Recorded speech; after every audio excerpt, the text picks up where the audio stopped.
bila seseorang itu nak tadzakur, dia perlu kepada rabitah. Jadi seorang hamba Allah dia ingin, kita balik semua ya, ingin tadzakur terhadap qudrat dan iradah Allah. Jadi dia mengingati, dia melihatnya, dia ingat semula apakah kejadian Allah yang hebat di luar sana, iaitu gunung ganang itu dipandang hebat ya pada hamba Allah. Dia pandang gunung, dan di gunung-gunung yang tinggi-tinggi ini air terjun hebat. Jadi dia ingatlah gunung ini Allah jadikan, air terjun itu Allah alirkan ya. Dia terbayang ya. Selalu yang dia nampak terbayang. Jadi yang selalu dilihat oleh mata kepala itu rabitah, mata. Lalu ketika dia mau tadzakur terhadap qudrat dan iradah Allah, dia bayangkan pengalaman dia tengok gunung, dia terbayang. Tapi tiba-tiba tuan-tuan ya, gunung ganang ini, air terjun ini semuanya tak ada ya. Yang dirasa semuanya adalah qudrat dan iradah Allah Subhanahu wa ta'ala, sehingga dia rasa kekuatan diri pun tak ada. Kekuatan diri, daya diri semuanya Allah punya. Jadi akhirnya macam mana? Hamba Allah ni dia jatuh. Ketika dia duduk dia akan tersungkur. Dia tersungkur. Bila tersungkur jadi macam mana? Tak ada daya lah. Angkat tangan tak boleh, angkat kaki tak boleh, duduk tak boleh. Macam kain buruk. Jadi ini dinamakan tadzakur. Inilah yang dimaksudkan tadzakur, la'allakum tatadzakkarun. Sebab itu tadzakur ini ialah tingkat terakhir daripada amalan kita berzikir dan tafakur terhadap Allah Subhanahu wa ta'ala. Saya bacakan ayat 191 surah Al-Imran. Bismillahirrahmanirrahim. Alladzina yadhkuruna Allaha qiyaman wa qu'udan wa 'ala junubihim wa yatafakkaruna fi khalqis samawati wal ard. Rabbana ma khalaqta hadza batila subhanaka faqina adzabannar. Orang ulul albab itu ialah mereka yang sentiasa berzikrullah dalam apa juga keadaan mereka berdiri, keduduk, berbaring. Sambil mereka berzikir, mereka tafakur terhadap ayat-ayat Allah yang ada di langit dan di bumi. Akhirnya zikir dan tafakur mereka disampaikan oleh Allah ke tingkat tadzakur. Bila sampai ke tingkat tadzakur, mereka merasakan apa yang dirasakan oleh Allah sebenar-benar. Inilah membolehkan mereka menyebut, mengucapkan Rabbana ma khalaqta hadza batila subhanaka faqina adzabannar. Mula-mula orang ini berzikir, tafakur. Dia merasa semua makhluk ni ada, pokok-pokok di luar ada, binatang ada, manusia ada, ya, rumah ada, semua tengok macam biasa, tak ada apa-apa, macam kita tengok lah, batu, pokok-pokok di luar, kita, diri manusia, apa saja, tak ada apa. Tapi oleh kerana mereka ni sentiasa zikir dan tafakur, Allah Ta'ala sampaikan tingkat tadzakur. Bila sampaikan tingkat tadzakur, maka pada masa itu dia merasa dah macam mana semua perbuatan, semua kejadian yang tadi macam tak ada apa-apa, penuh dengan rahsia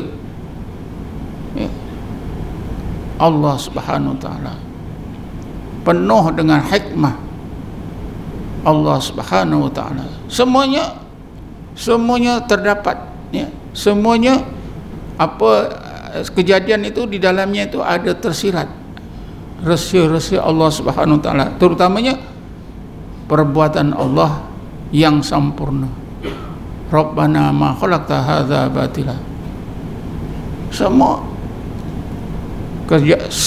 kejadian yang dilihat semuanya menunjukkan kesempurnaan qudrat iradah Allah, kesempurnaan perbuatan Allah. Maha suci Engkau ya Allah. Rabbana ma khalaqta hadza batila. Ya Allah, Engkau tidak jadikan semua kejadian ini kosong bagaimana yang kami lihat tadi.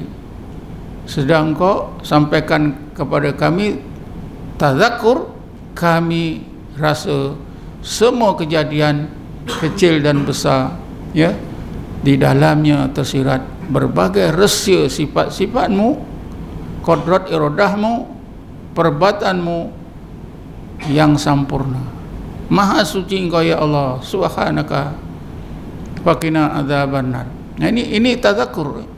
Jadi golongan ulul albab yang sentiasa zikir dan tafakur, akhirnya mereka disampaikan oleh Allah tadzakur. Nabi Musa pun begitu juga. Orang bertanya pada saya, Ustaz, Nabi Musa dia pergi uzlah dan khalwat di Bukit Tursina selama 40 hari 40 malam tu, apa amalannya? Kata saya, la ilaha illallah, zikir la ilaha illallah. Apa dalilnya? Dalilnya Nabi sebut, Nabi kita Muhammad SAW sebut, afdalu ma qultuhu wan nabiyuna min qabli la ilaha illallah. Seabdal-abdal yang aku sebut dan nabi-nabi sebelum aku sebut ialah la ilaha illallah. Dan kebetulan Nabi Musa memang diajar oleh Allah supaya menyebut la ilaha illallah. Jadi tentulah la ilaha illallah, zikir la ilallah inilah yang diamalkan oleh Nabi Musa selama 40 hari 40 malam.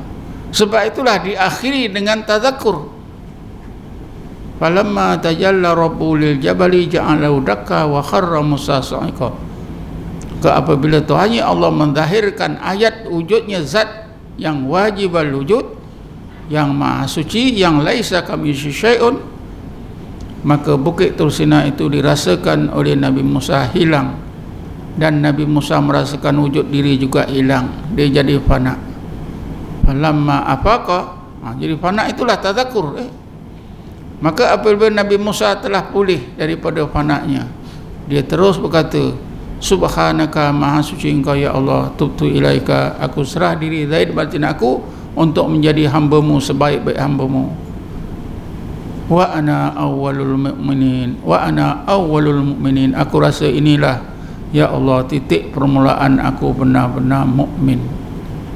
Tadzakur. Jadi konsep tadzakur ini secara ringkasnya telah saya terangkan seperti tadi, yaitu bila kita berzikir, puncak zikir dan tafakur itu ialah tadzakur. Contohnya yang cenang ayat 191 surah Al-Imran, ada zikirnya, ada tafakurnya, ada tadzakur. Tak salah saya sudah terangkan satu masa dulu, sentiasa zikir, sentiasa tafakur, akhirnya tadzakur. Tapi malam ini secara khusus saya terangkan tentang tadzakur. Jadi bila kita dapat tadzakur, kita sampailah ke peringkat ihsan seperti yang Nabi sebut tadi. Ya, kerana itu dengan sendirinya tadzakur ini ada dua peringkat. Peringkat permulaan seolah-olah melihat Allah, kalau itu dihubungkan dengan wujud Allah. Peringkat yang terakhir, orang itu akan terasa dipantau oleh Allah.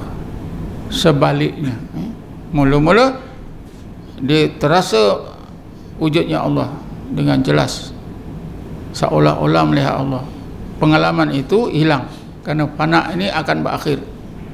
Bila fana berakhir, maka apa yang berlaku ialah baqa billah. Dia terasa Allah memantau segala-galanya Allah, segala-galanya Allah. Ini namakan baqa billah. kan selalu kita dengar fana dan baqa. Fana billah, fana fillah, baqa billah. Fana fillah, baqa billah. Ini istilah ini pun ada apa itu? Ada maksudnya. Kenapa fana fillah tapi baqa billah? Fana billah, fana fillah, baqa billah. Kan saya telah terangkan satu kuliah hari itu ya, makna bismillah ya.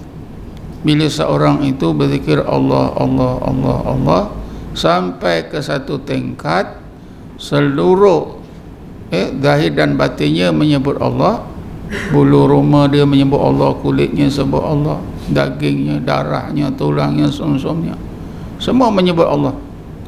Lalu dirasakan seluruh kejadian sekitar dirinya, alam semesta ini semua menyebut Allah. Itulah peringkat bismillah atau peringkat ma'a ismillah, peringkat serta dengan nama Allah. Di peringkat serta nama Allah. Bila serta nama Allah ini ketika itulah orang akan fana.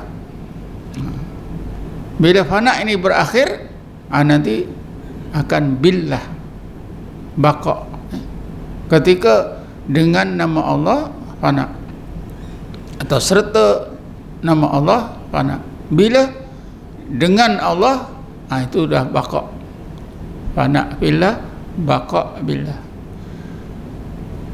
Makna baqa billah ni tuan-tuan, orang itu akan merasa segala-galanya dengan Allah. Dia melihat dengan penglihatan Allah, dia mendengar dengan pendengaran Allah, dia apa saja dia buat semuanya dengan Allah Ta'ala.